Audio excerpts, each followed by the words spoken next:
show up, what their true passion is. And a statement that I often use is, what keeps you awake at night? And I always am a little bit frustrated when people come to me and they go, no, well, not really anything keeps me awake at night. Because I just think that really, guys, to thrive in a business that's so saturated, in a market that's so saturated, you need to speak from a place of deep, deep passion. And some people might not like it if you show up all extra and all passionate. But truly, guys, this is the spiciness, that magic, that sparkle that people are drawn to. And so, what you'll see those three intersecting circles do is they form and they merge into a single point. And these are three questions I need you guys to dig deep and ask yourselves when you're moving forward to finding your special thing. And the first thing is, what do you really want to see different in the world?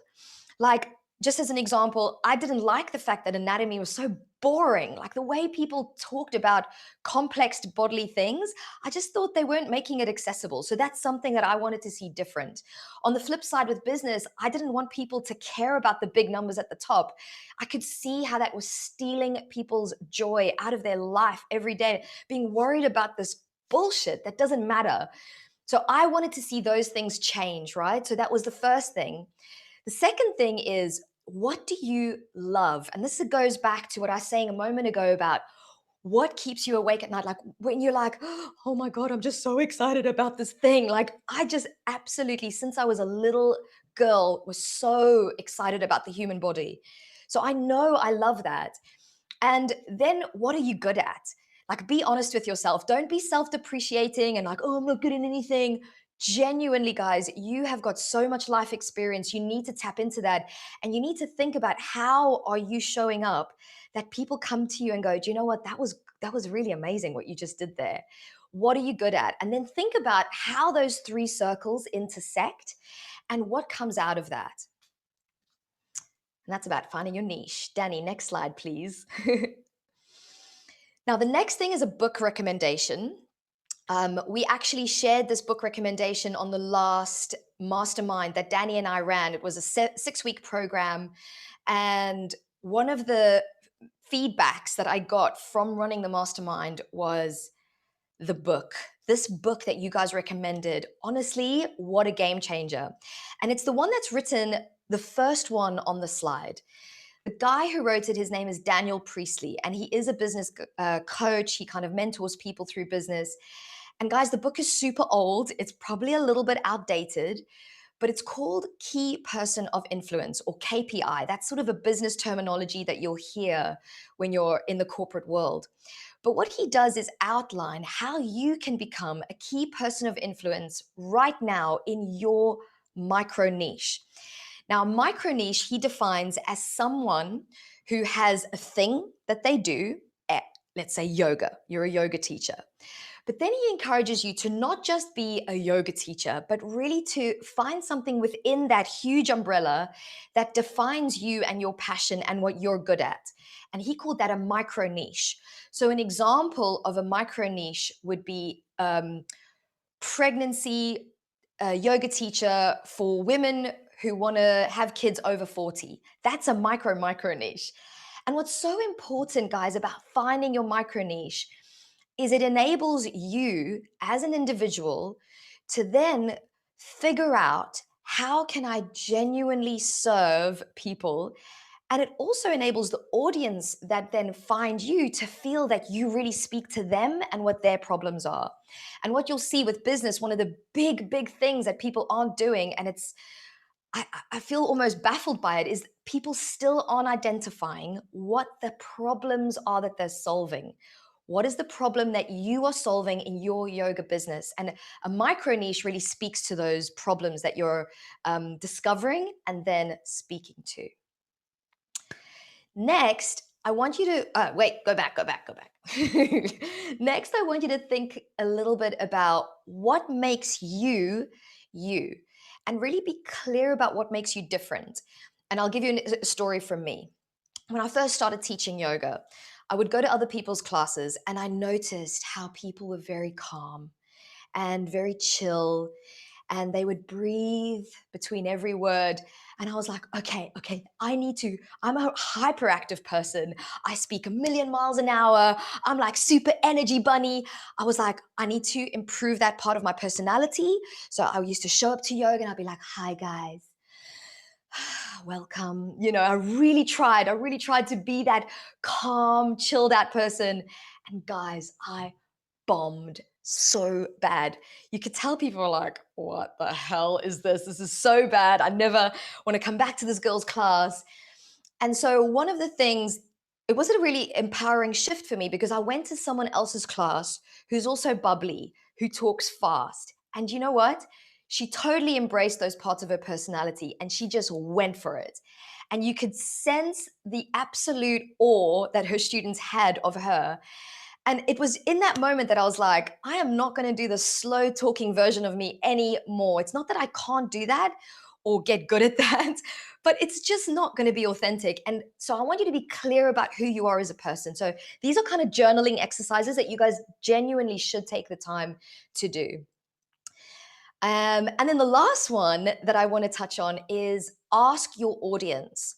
So, what I need you guys to do is don't be afraid of actually going to the people who support you and asking them, what is it that you like about my classes? What is it that I could do better? Ask them. Maybe they'll tell you something. Maybe you do it, maybe you don't. Why do you come to my class over someone else's? What could I do to help solve your problems? What are your problems? So figuring out a little bit about what their needs are and actually being brave enough to ask those questions, I think is so, so important. Yeah, I think that's all I want to say about niche. You guys can jot down your questions for later, but I'm going to pass over to Danny now because this really is the crux of your business, what's coming up. So, I mean, so helpful. I know that when I first heard Celeste talk about the niche, it really even started to change. I think I called you like in December and I was like, Celeste, it's come to me finally. It really shifted the way that I move forward in my personal business. Some of the best advice that I ever received, and it was so simple and so pure, but was just about emails. And now this conversation can go super long. And so I'm going to distill it down to just a few steps. But if there's one thing that I want you to take away from this is your email list is your gold, pardon. It's going to be stronger than anything that's out there. The thing with emails is, one, it's super personal, right? It's something that's coming from you to whoever it is that you're sending this email to, right? So conversation between me and Celeste, a conversation between me and a student who wants to do a training, maybe they want to do a workshop, whatever the case may be. But it is something where you get to share a part of yourself and have a direct line of communication with them, okay? Within that, when you start to email and you start to, write these emails and put them together, you start to build the relationship with your people. And it's not just always, an email is bye, bye, bye, bye, bye, bye, bye, bye, bye. I like to use something, this is kind of a little bit of a bonus, but the 80-20 rule. So 80% is going to be value to your people, whether it's, hey, I'm giving you, a cool little worksheet on how to do a pose, or, a philosophy worksheet, or, whatever it is, or you're telling them a really cool story, something that could be really inspirational and really help them out. And then 20% might be some sort of offering. It's very similar to the way, Celeste and I run the things that we do. We really believe in showing people what is important and what is actually going to change, their lives or their practice or whatever it is. And then they get to discern from there without this like weird, awful, salesy, like, come buy from us. It's a little bit creepy. So you can start to build really that nurturing relationship with your people by having this email conversation with them. Okay. The other thing with email is you can make it targeted. Now, there's so many free email services out there. You don't have to worry about paying for anything right away. It's actually, there's a lot of really cool resources out there. And when you start to build these email lists, you can actually, start to segment your list as far as like, where are people from? Where are people, what are people's interests? Like Celeste said, you might take a poll and some people might be really into the workshops. Some people might be into retreats. Some people might be into more business than anything else. So you can really start to segment and dial in who is interested in what. That way you're not just throwing out blankets of stuff or big nets and hoping that someone catches onto something. The more important one that I love, and I think is kind of, a really good nugget here, is you own the data. With email, y'all, like, you're not paying for another service. You're not hanging on to, the heels of Instagram or Facebook or whatever it is. And, that stuff can, and we've seen it, some of that stuff goes away overnight, or, they're following, or an algorithm you're fighting, or whatever the case may be. You don't have control of that data.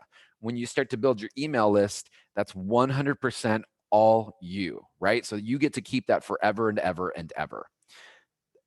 Tagging on with that is email isn't going anywhere. Email is not going anywhere anytime soon. Social media platforms come and go, and not everybody is on a social media platform. There are tons of people that have left Facebook. There are tons of people that don't want to scroll, so they leave Instagram, whatever the case may be. With email, it's super solid. It is going to be there. Kind of the last point that I was saying to this is there's so much free services out there. There's MailChimp, ConvertKit. I mean, I could list 1,000 of them. It's really the ones that really resonate with you, whether you want to build something that's more pretty looking or something that's a little more plain text. Start building your email list now. Some of you might not be teaching big, giant classes, or maybe you're just doing small offerings. You could even start sending emails from your personal Gmail or your Yahoo or whatever it is that you're using these days, but start collecting emails. And when you do so, make sure that you're collecting email with something of value, right? So an email is a golden ticket. Someone is saying, hey, I'm trusting you with, you coming into my inbox in some way, shape, or form. You don't want to flood them with junk. We get tons of junk every day. Nobody wants that crap. You want to say, hey, I'm going to give you X, Y, or Z if, in response, you give me this email. And with that, we start to build this nurturing relationship, right? We start to build this thing that is us together. And I'm going to continue to nurture that over and over and over again. I started teaching, and I was like 5 years maybe into my teaching career, and I was doing great. I'm an in-person studio teacher. Corona is obviously maybe an online teacher, but while I was teaching online or rather in person for about 5 years, I never collected emails. And I didn't realize until afterwards how much of a missed opportunity it was. And now I look back, after my 10 years, and I'm still communicating with people that don't live in San Francisco, that live in other states, that live in other places of the world, but we're able to still have this dialogue, right? We're able to still be together. They're now able to, a lot of these people, I have a nice community in London, are now practicing with me online because we stayed in communication. And so now they're able to do all the fun things that I'm able to offer online. Biggest takeaway, I know Celeste has some as well. For me, y'all, I cannot stress the importance of email list. You've probably heard this 1,000 times. Let this be 1,001 times. Email list is so important. It is going to be your golden ticket and your saving grace. So I'll pass it over to Celeste, the queen of social media. Guys, I just actually wanted to address a couple of the questions that did come through, because someone was like, in my country, people aren't really on email. We have to remember that in countries where email isn't really a part of the culture yet, that will change. Okay. So don't be afraid to start collecting emails now. You don't even have to do anything with these emails. If you don't feel like now's the right time to start sending stuff to this database, that's fine. But please start collecting emails now. Don't wait on that, because in life, everything has a cycle. And what we see in countries like America and the UK is, especially in terms of technology, they're a little bit ahead of the curve. So get into it now, because as things change, people will jump into these mediums. However, a lot of follow where the eyeballs go is a saying that I always have in my mind. If your community is on Facebook, get on Facebook and serve them through Facebook. Or if they're on Instagram, you're there. And that's what we're going to talk about next. But just one more question that I want to address is, what about using text messaging services? Really amazing to see big names in business slowly starting to change their strategy to using platforms like WhatsApp. They have a separate phone. It has a separate WhatsApp number, and they are starting to collect people's phone numbers. And I still haven't done this. I'm going to kick myself one day, because the trends are there. The big names in business are doing that, and I still haven't jumped on the bandwagon. And I think I'm going to miss my chance. So, guys, start building little groups of people if you feel that that will work for you. I think that that's going to be the next big wave in terms of promotion and using text as a service. So social media is a really can we just all give me an emoji on how you guys feel about social media? If you haven't got an emoji, you can maybe do colon, happy face, sad face. You can write down an expletive like blah or boo or yay. Okay, we've got some emotions coming through. And guys, I totally get it. Oh, yeah, we've got heads exploding, we've got people vomiting. Oh my God, okay. I totally understand how you feel. Just because you look at someone doing well on social media doesn't mean that they feel good about social media. And I need you to write that down. Just because you have a big following and lots of people like on your stuff and comment on your stuff doesn't mean you feel good about it. And that's a really powerful thing that I observed in close friends who have huge followings with massive engagement. And when I ask them, what is it that's really hurting you day to day in your life? Like if you ask a deep question, what is it that touches your soul in a negative way? They're like social media. And I personally think that there's a few different things that we can change about this narrative with social media. And the first and most important one that I think everybody needs to get to grips in their mind is that it's not about the numbers at the top, guys. I have a friend who has over 100,000 followers. She has 6 people showing up to her Zoom classes. I have another friend with 2,000 followers. She has 6 people showing up to her Zoom classes. Do you understand the difference? 100,000 versus 2,000 is crazy. So the middle, I should have put this first, but the middle little tab there says nurture your tribe.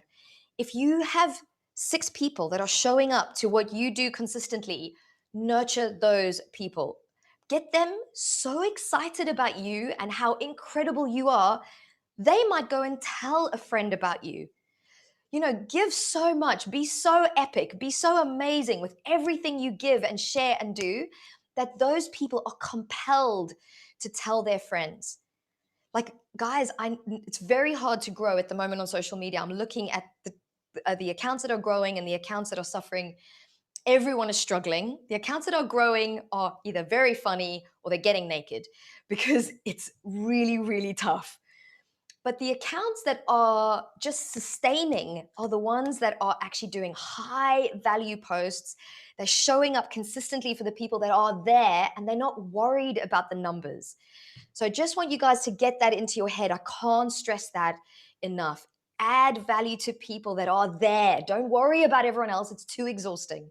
I would echo just what you're saying, Celeste, 100%. You know, I have to the eye, my numbers are a third of what yours are, and I don't really like great if they go up, but the people that actually come onto, you know, my social media, we engage, we interact, and I can always count on them wanting to do something. If I throw something out there, the people that are always consistent in my comments, they're just like, "Yup, let's get excited and let's do this." And I just want to, Danny, I hope that I'm not going to say anything that will offend you now, but Ah! guys, Danny has a third of my following, and yet I earn a third of his revenue annually. Oops. So yeah, oh, look how fancy Celeste is with her numbers. But actually, the amount of revenue that I'm actually pulling in annually is a third of Danny's. That's crazy. So But you got this is more another, likes. yeah, but this is the thing. This is the thing, guys, is all this like so shiny outside stuff that everyone's getting concerned about and all those sad faces you just put in the comments box. It's because we're putting our attention on smoke and mirrors. Shit, that doesn't matter. If you want to have quality of life, you probably need to have a little bit more revenue coming in so you can pay off your mortgage, have a pension, go on a nice holiday, spoil your friends. It's not going to help you having likes and comments from people. Okay, I'm just trying to drill that into you guys. Now, a call to action is, I think, something that us yoga people are a little bit afraid of doing. I spoke about going to your community and already asking them, what do you like? What do you dislike? This is a bit different. This is actually telling people what to do. Hey, I've just given you this amazing free thing on social media. Sign up to my email list. Guys, it's not a business unless you have people coming into your email list. So stop giving away all this free content. It's great that you're giving away free content. This is fantastic. It sets you apart in the business world. You show your value as a contributor. People will look at you and go, oh, this is someone who's worth listening to because of the stuff that you're creating. But then if you're just leaving it at that, it's not a business, guys. And unfortunately, you do need that revenue to keep your life sustainable. So, what I highly encourage you to do is if you are going to put something out there, put a call to action at the end of it. Like Danny said, the 80-20 rule. You'll always see, I'll do an IGTV where I give so much freaking free shit. At the end of that class, at the end of that video, I will then say, if you really enjoyed this video and you want to learn about XYZ, come to my class on Thursday. Or if you want to know more, sign up to my email list. I'm going to send out an amazing email about that this week. So I'm always giving a call to action so it either generates revenue or I'm growing my list. Can't stress this enough. And if you haven't got anything to sell yet, at least collect people's data, whether that's a phone number, as I've spoken about, or an email address. But don't rely on social media because, like Danny said, we don't know what's going to happen tomorrow. They could shut the whole thing down. And then where's your business going to be then? The third important thing that I really want to drill into you guys is make sure you create content that gets people out of the scroll hole. I've spoken about this a lot of times. Can you guys drop an emoji if you've ever been knackered at the end of a long day and all you want to do is just bum out and you just want to scroll? That's what you want to do. It just feels good. Okay, you just want to do it for a bit. You're like, this is wrong, but it feels good and you just need it for a little bit. Okay, yeah. So this is a very powerful state of mind that I want you to pay attention to. You're in that mood and you're so disinterested in life in general, let alone what's on your phone, but it's the thing that's satisfying you right now. But then out of the blue, something happens and you're like, ooh, what's this? Like maybe it's an advert for something that you want to buy. Or maybe it's a post and someone made you laugh and then you're like, oh, I want to show my husband. Look at this funny dog. Okay. Or if it's maybe someone talking about something that maybe triggers you, like, oh, ujjayi breath. You shouldn't be doing ujjayi breath. But I love ujjayi breath. So it's a trigger. So something that stops you in your tracks, whether that's something funny, something triggering, something interesting, something that you want, something that you desire. Notice what that is for you. I want you guys to pay attention to what that is. Because Katie's like, oh, it's the puppies. I want you to pay attention to what that is because I want you to understand the power of what that is. And I want you to use that because, guys, everyone is sick of screen time at the moment, especially now. That's why when you look at all the accounts across the board, people are struggling a lot to grow their accounts. Okay, so I want you to figure out what is it that can pull someone out of that mind space where they're sick of screens, they're knackered, they're tired, they're on the thing, they don't even know why they're on the thing. What can you do to pull them out of that mind space? You need to be a little bit more strategic about that. And this is a very, very important message that I'm about to share. When you guys are pulling people out of that mind space, I want you to make sure that what you're doing is something you feel good about. Okay? Because it's very easy to sell your soul. It's very easy to be one of those people that are like, ooh, I noticed the people who are getting a lot of likes on Instagram, or I don't know, they like really have their butt in the shot, I think I'll do the same thing. I mean, if you really want to do that, no judgment. But the point is, do what you feel good about. So if you feel good about getting your butt out, you get your butt out. But if you're like, I just feel a bit weird about that, please don't do that. Because the thing is, we often think of our consumers as being these like robots, these people with no brain. They just kind of like androids. But guys, that's not true. The people that are on social media on the other side of the screen are humans. They're beautiful people. They're living their lives. They've got struggles. They've got children. They've got parents. They're individuals. And so often something that I do, and I encourage you guys to do this as well, is every now and then, if someone does like on something you do or send you a DM, go into their profile and actually look at their face and actually look into their eyes and realize that's a human being, man. It's very powerful.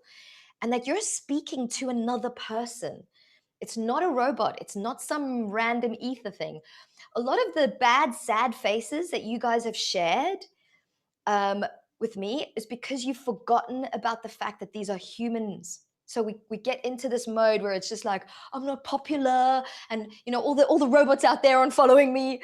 But it's not like that, guys. It's I need you to shift your focus, start redirecting your attention. Figure out, what do you feel good about? What do you want to share that's going to change someone's day and make it better? How can you get them out of that negative headspace of being like, "Nah," and then what can you do that's actually going to then create this loop of, I give you something that's going to help you, that's going to make you better, and in the process you're going to go, you are so amazing, I want to learn more from you. And that's when the interaction of business actually starts. Business does not happen without people. You cannot show me a business where business is happening, revenue is being generated, where there are no people. You need people. So, as much as social media is this weird machine that's just churning away that we can't relate to, I want you to get that out of the headspace of thinking about it like that, because I think that's where a lot of us are falling down when we do get into a negative headspin about social media.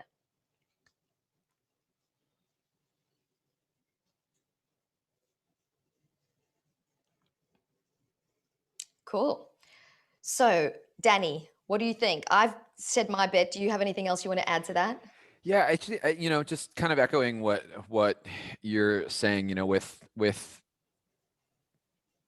in combination of everything, like there's so many ways that you can go about running your business. And I've seen tons of different platforms, and there are a ton of ways to do it. These are just the ways that Celeste and I have found that prove and they work for us.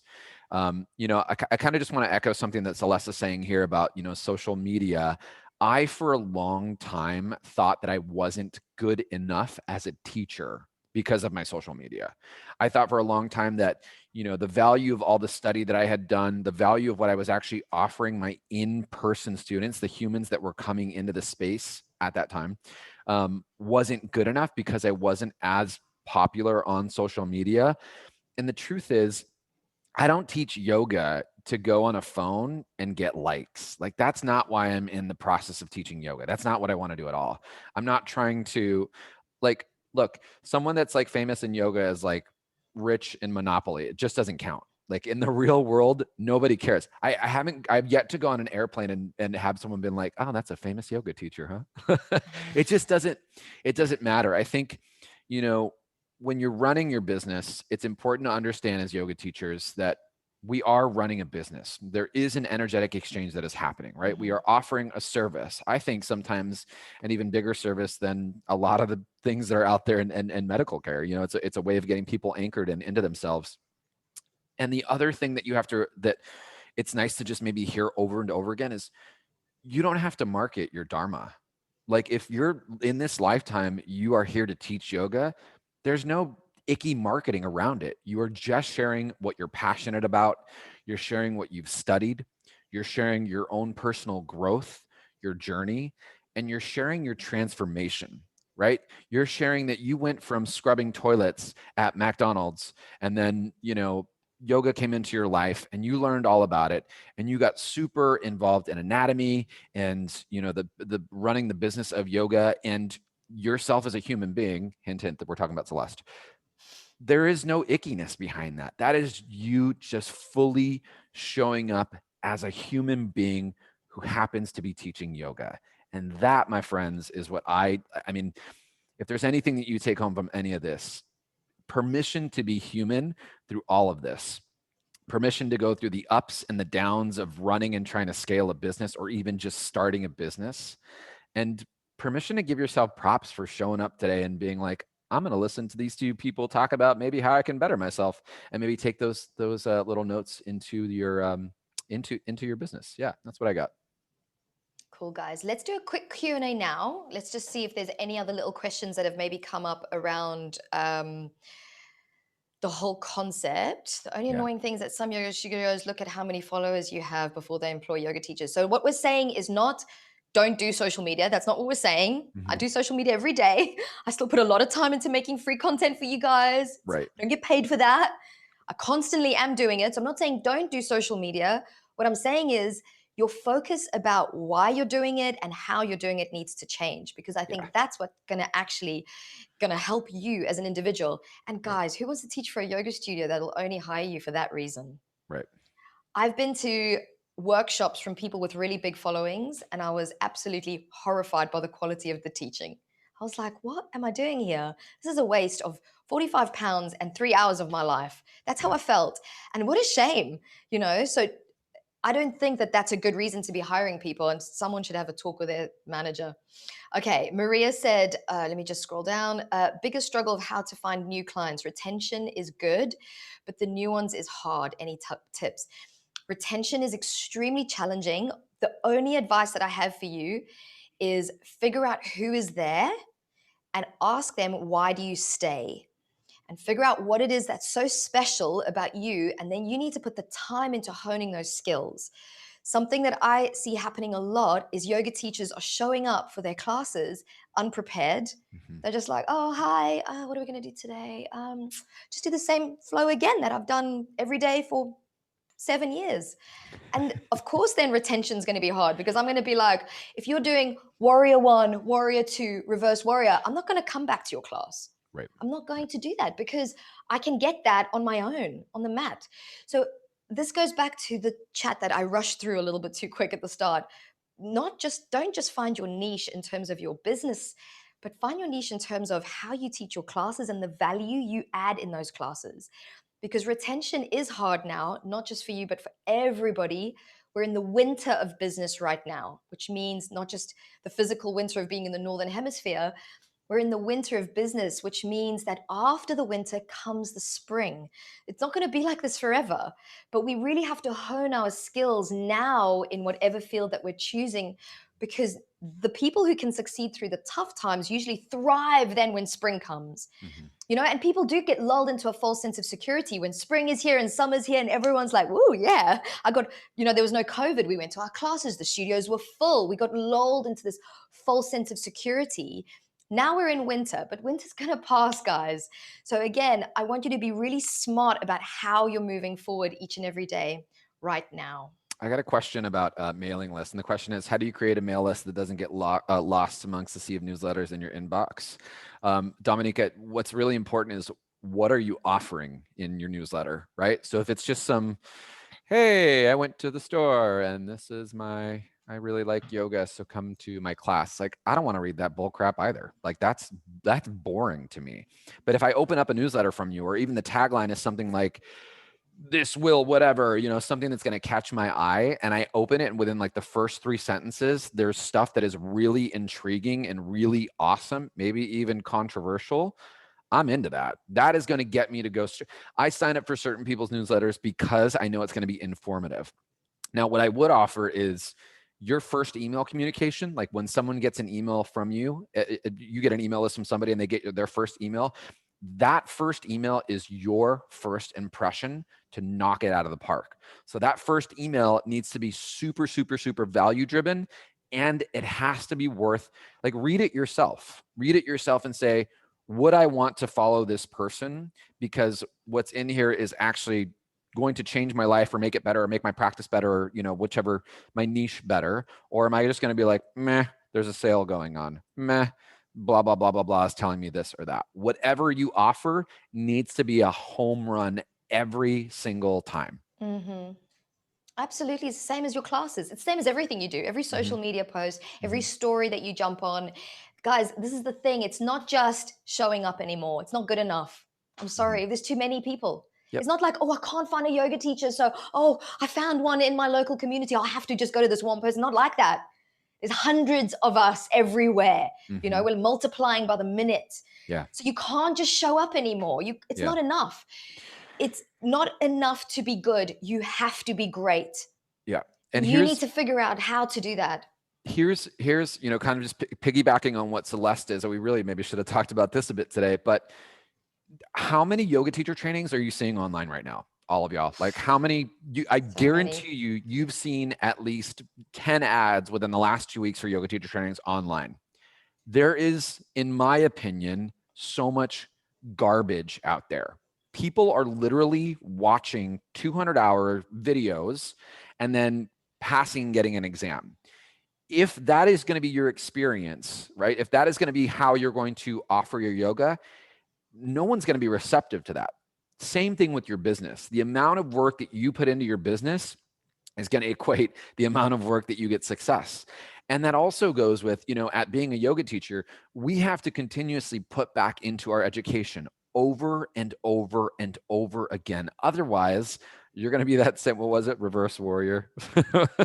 You're going to be that same, song and dance yoga teacher. And nobody wants that. Like Celeste was saying, there's so many yoga teachers out there. How can you be better? Yeah, you guys have to really spend a bit of time thinking about that. And, Andrea has a little comment here that I think a lot of people will relate to. She's saying, I'm dealing with intense burnout right now.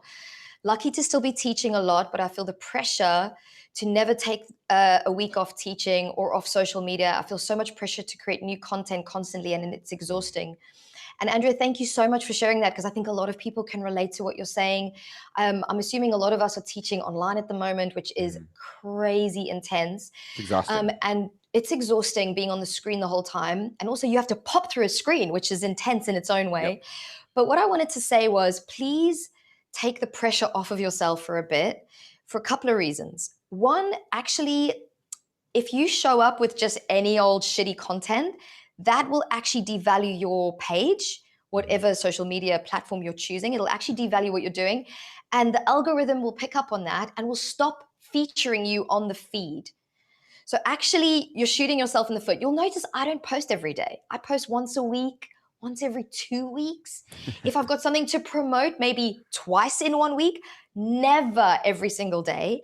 And every 3 months, Danny and I take a whole week off. And Yeah. what's so important about that week off is that when we come back, we are unbelievable. Mhm. The content that we share, the ideas that we have, the way we come across, everything is just better. Now, if you're operating from a place of burnout, you're not going to create good content. You're not going to show up as a great yoga teacher.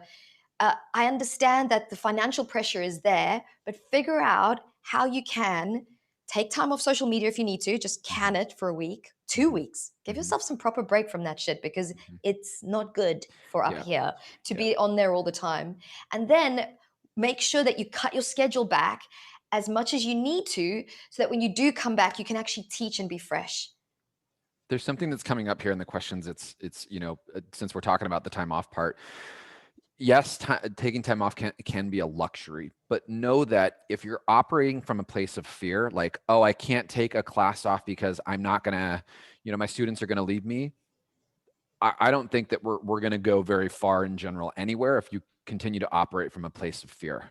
So it's really leaning into that trust, leaning into the people that are coming into your class, and also leaning into yourself, leaning into a community or a group of like-minded peers that you can really bounce this stuff off of, because it's easier to do this when you have some sort of contribution with other people that are going through it, so that you're not lost and alone. And you also hear they're like, oh, well, I'm actually a little scared of that too, or I'm afraid of this or that too. It's nice to be able to have that group of community mindset, so that you know that you're not alone. We all experience that. Oh, 100%. Danny and I are running businesses. I run a business without a team. Okay. Burnout is a real thing. Real thing. It's a real thing. And actually, guys, I'd hate to be the one to burst the bubble, but work-life balance, if you have your own business, it doesn't really exist. Get that fairy tale out of your head. When you run your own business, you are in. And if you're not in, you need to find a rich husband, because it's hard. It's Yeah, or a really, really team. tough Yeah, or a team that can for a support team. you. And yeah, you can get. I'm going to get to Danny's level one day and get a team. But I'm just trying to express to you guys that even Danny with a team reaches burnout. Yeah. We had this conversation in end of 2020. You're like, I'm just exhausted. Yeah. I've burnt out. Yeah. It's okay. This is going to happen. But I think what's important is we start off. We always will have problems. Problems are a part of life. If you don't have problems, you're in the grave. but the quality of your problems needs to adapt and evolve. So the quality of my problems are now, I don't have I don't have a team. Whereas my quality of my problems used to be, I'm earning £30 per class. I have to Hmm. travel an hour there and an Hmm. hour back. So Hmm. the quality of our problems will shift. And that's what I want for you guys. I'm going to take one more question. Lydia came up with a really good one. She was like, I found my niche, but I don't think it relates to my current students. How would you suggest slowly adapting my teaching, not to turn off current students or adding a new class specifically connected to my niche? So, what I would do if I was in your shoes, Lydia, is I would continue teaching my stuff Hmm. and I would drip feed my stuff into the current classes. Hmm. My content that I'm giving out for free, however, that would constantly be generating an email list and constantly speaking to that audience. So I can slowly start infiltrating the people that I want on it. Once I've got my database of people for my niche, then you need to make the switch. You can keep the other class if you've got the time. If you don't have the time, just nurture what you've got here, because in 10 years' time, you want to still be talking about stuff that makes you burst and not just stuff that kind of pulls you down and makes you think, oh, I have to teach crow pose again. You shouldn't be in that headspace. You should be like, chaturanga, love it. That's what's going to set you apart as well, is because everyone's a bit dull at the moment. So we need the sparkle, guys. We're missing the sparkle. Yeah. There's a good question that's Stephanie has said, how do you manage self-doubt yourself? And my answer to a lot of this stuff is just come back to the practice. Get in your body and sync up with your breath.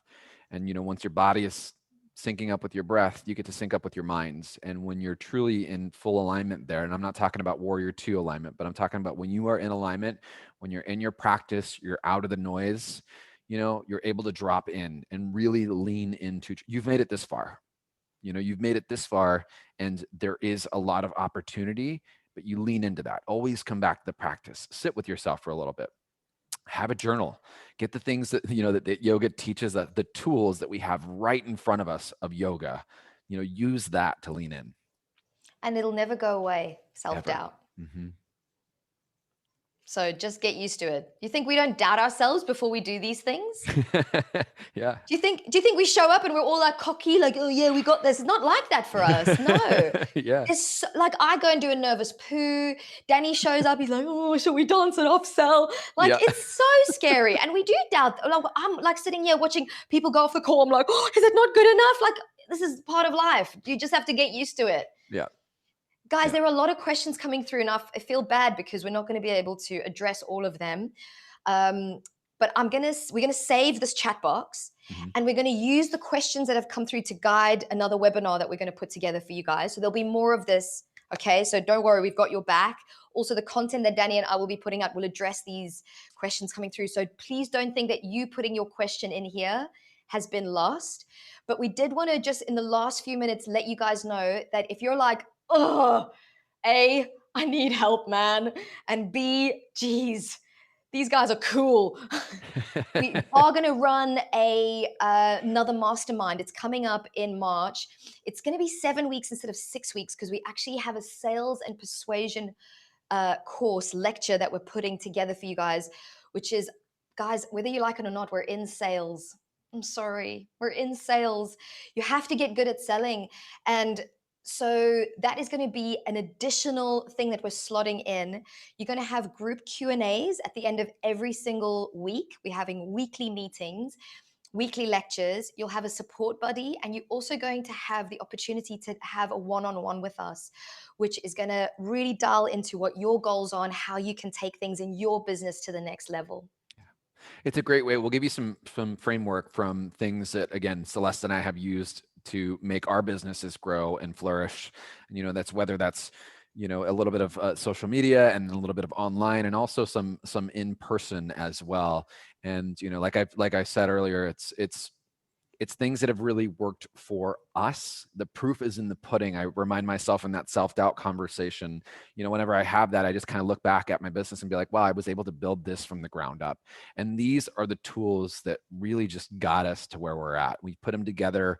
We've skillfully just kind of crafted them in a way that can, one, be accessible, and two, that will work if you put in the work. Absolutely. And Shilpa's so cute. She's like, oh my gosh, don't you think everyone on this call has been like total contributors? You love it. I can't agree more, Shilpa. So cute. Guys, and just to let you know, because you guys have been on this call with us and we value your time and your contributing energy so much, we actually are going to offer you guys a discount. It's normally $797 to go through our 7-week program, but we're going to give you guys a discount coupon. Yep. What is the coupon, Danny? Can you just remind? Yeah, so it's going to be 72-hour, and you'll get it in the follow-up email right after this call as well. So Okay. it's $200 off the original price. It's $795 normally, and if you use, because you joined the webinar, and only the people that join the webinar will get the opportunity to do this for the next 72 hours. We're Yeah, going to take it'll go off. up after. Yeah, it'll go back up to the original pricing, but we're going to drop it down for $200, and it's a limited group as well. So it's not going to be a free for all where there's going to be tons of people in the room. We cap it off at a No small group ways. because we really want to, for us, it's important to focus on the individual attention to meet your needs. And that's why we have the one-to-one calls. We take a look at your social media, your websites, give you direct feedback on there. And yeah, we keep it a nice little tight group where you get to lean into one another, which has been pretty cool. Yeah, I think last time we had 20 people, didn't we, Danny? Yeah. I think 20, 25 people. It was a small group. Yeah, we don't go crazy. And Andrea's just conveniently converted that to 500 pounds.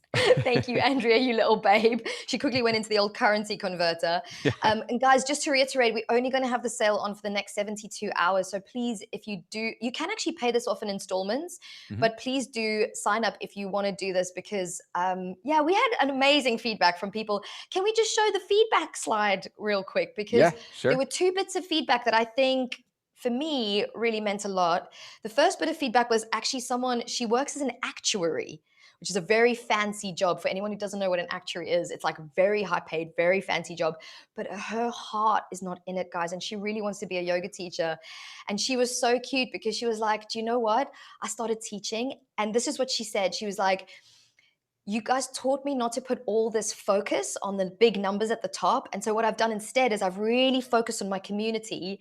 She goes, I've got like 10 people coming to my class and people have started meeting up for coffees and going out with each other for lunches. And she goes, for her, seeing that community form has been incredible because she doesn't have that level of depth in her current job. So seeing that in her yoga business develop back off the back of the tips we gave has been very powerful for her.